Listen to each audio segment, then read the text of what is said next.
Assalamualaikum warahmatullahi wabarakatuh. Alhamdulillah, wassalatu wassalamu ala rasulillah Muhammad ibn Abdillah wa ala alihi wa sahbihi wa mawalah wa la hawla wa la quwata illa billah. Allahumma ahrid min qulubina kulla qadrin lid dunya wa kulla mahallin lil khalqi yamilu bina ila ma'syiatik aw yushuruna an ta'atik aw yahulu bainana wa bainat tahaqquq li ma'rifatikal khassah wa mahabbatikal khalisah. Amma ba'du. Nawaitu ta'allum wa ta'lim wa tadhakkur wa tadhkir wa nafa' wal intifa' wal ifadah wal istifadah wal hadza ala tamassuk bi kitabillah wa sunnati rasulih wa du'a ila al-huda wa dalalah ala al-khair ittiba' wajhillah wa mardatihi wa qurbih wa thawabihi subhanahu wa ta'ala. Para hadirin kaum muslimin yang dimuliakan oleh Allah subhanahu wa ta'ala, alhamdulillah Allah telah memilih kita, memuliakan kita menjadi umat Nabi Muhammad sallallahu alaihi wasallam. Sehingga dengan kemuliaan ini kita berharap kelak kita bisa mendapat syafaat baginda Nabi besar Muhammad sallallahu alaihi wasallam, dan kelak kita bersama-sama masuk ke dalam surganya Allah subhanahu wa ta'ala bersama baginda Nabi besar Muhammad sallallahu alaihi wasallam. Di antara kemuliaan yang kita dapat dengan menjadi umat Nabi Muhammad sallallahu alaihi wasallam adalah kita dimuliakan oleh Allah bisa melaksanakan ibadah puasa di bulan Ramadan, bulan yang dikatakan oleh Rasulullah sallallahu alaihi wasallam awwaluhu rahmah wa awsatuhu maghfirah wa akhiruhu itqun minan nar.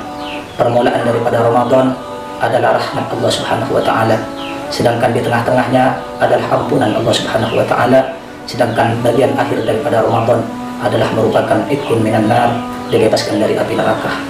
Maka harapan yang sangat besar dari kita semua tentunya semoga kita tidak keluar dari Ramadan kecuali kita semua sudah ditakdirkan oleh Allah bebas dari api neraka. Amin Allahumma amin. Baginda Nabi besar Muhammad sallallahu alaihi wasallam ketika ditanya tentang bulan Ramadan, maka beliau bersabda, huwa syahrus sabr was sabru laisa lahu jazaa'u illa al-jannah. Al-hadits al-kamal. Ramadan, kata Nabi Muhammad sallallahu alaihi wasallam, adalah bulan kesabaran, dan sabar tidak ada balasan dari Allah kecuali mendapat hadiah surga dari Allah subhanahu wa ta'ala. Maka Ramadan, para kaum muslimin yang dimuliakan Allah, adalah bulan kesabaran.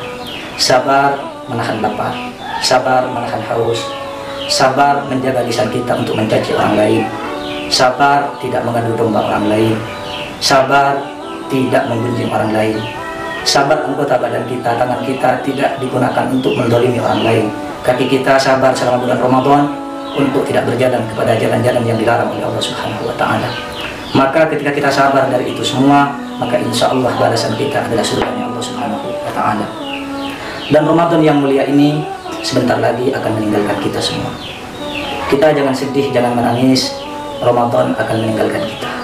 Karena pada hakikatnya tahun yang akan datang atau tahun-tahun setelah tahun yang akan datang, Ramadan pasti akan kembali ke tengah-tengah kita. Akan tetapi kita harus menangis.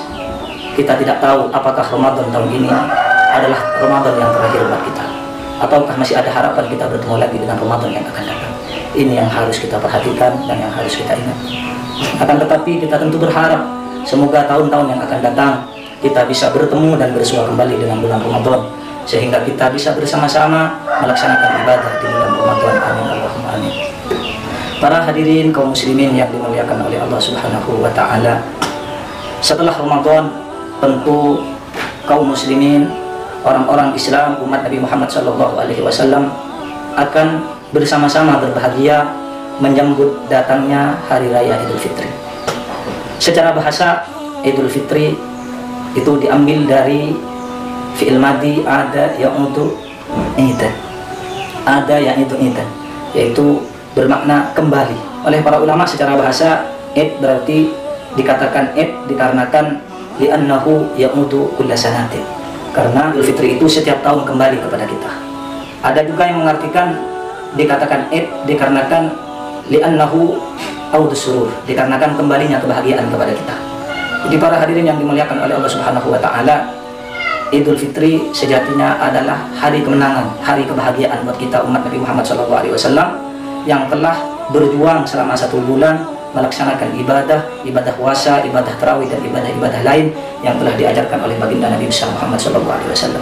Akan tetapi perlu diperhatikan pelaksanaan Idul Fitri, ada beberapa tata cara dalam menyambut Idul Fitri, ada beberapa tata cara, ada beberapa adab yang telah diajarkan oleh baginda Nabi besar Muhammad sallallahu alaihi wasallam.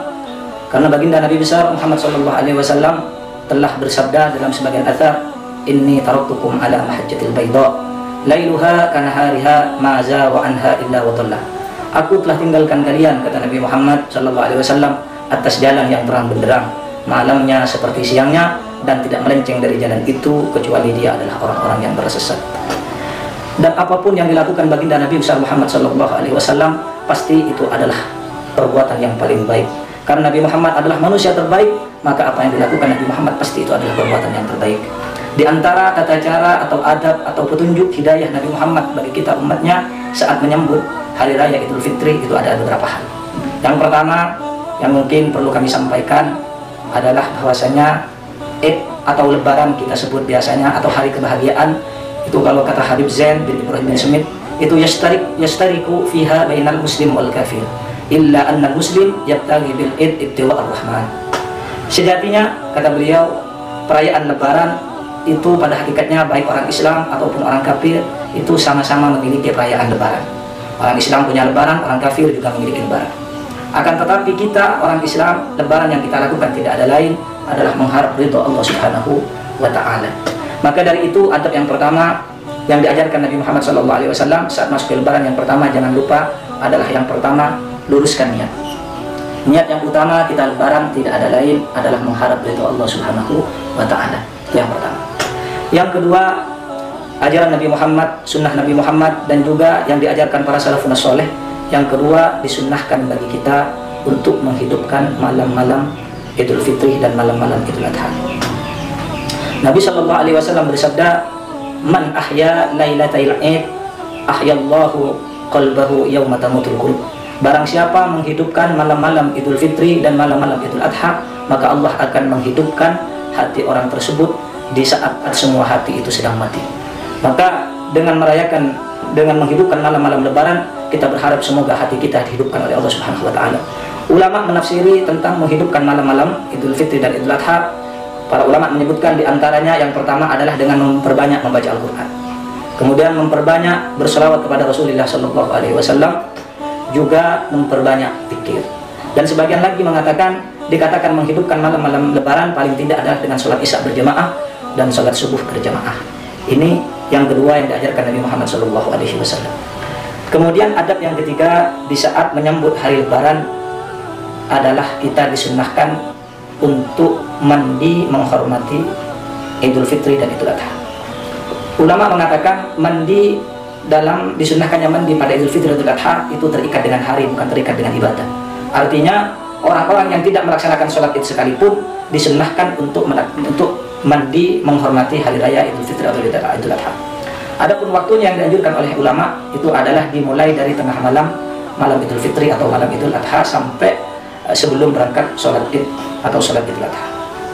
Kemudian adab yang keempat yang dianjurkan kepada kita adalah dianjurkan, disunnahkan bagi kita untuk memakai pakaian yang terbaik yang kita miliki. Sebagaimana diceritakan oleh Syekh Ahmad Zaini Dahlan.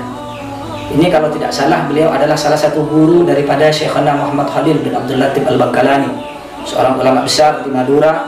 Diceritakan bahwasannya beliau kalau hari Lebaran saat orang-orang lain memakai pakaian baru, Syekh Ahmad Zaini Dahlan beliau memakai pakaian biasa. Ketika beliau ditanya, "Ya Syekh, kenapa antum sampean kok hanya memakai pakaian biasa padahal sekarang hari Lebaran?" Maka beliau mengatakan, "Saya menghormati perasaan orang-orang fakir yang hari ini tidak bisa membeli pakaian baru."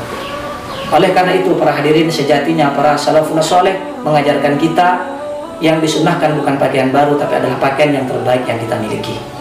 Para hadirin yang dimuliakan Allah, yang terakhir yang perlu kami sampaikan di antara adab atau akhlak yang diajarkan baginda Nabi besar Muhammad SAW kepada kita adalah mengucapkan selamat kepada sahabat, saudara, atau orang tua, kerabat tentang hari raya Idul Fitri atau Idul Adha. Jadi tahniah atau ucapan selamat Lebaran ini bukan barang baru. Ini sudah diajarkan oleh salafun saleh. Bahkan kata Al-Hafidz Ibnu Hajar Al-Asqalani, beliau menukil riwayat dari Al-Imam Al-Baihaqi bahwasanya dulu para sahabat Nabi SAW ketika telah melaksanakan sholat Id, di antara mereka saling mengucapkan taqabbalallahu minna wa minkum. Semoga ibadah kita dan kalian diterima oleh Allah Subhanahu wa taala. Ini ajaran salafus saleh. Oleh karena itu, marilah kita hidupkan Lebaran kali ini satu dengan ibadah kepada Allah, dan yang kedua saling menyambung silaturahim antara kita dan saudara-saudara kita.